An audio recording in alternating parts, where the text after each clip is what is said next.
लेके जाई।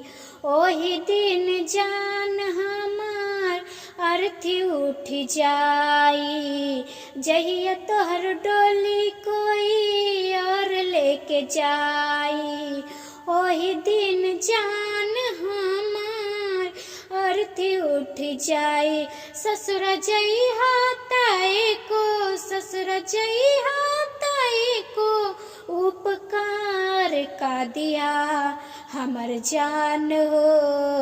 अपना हाथे हमर अंतिम संस्कार का दिया हमर जान हो।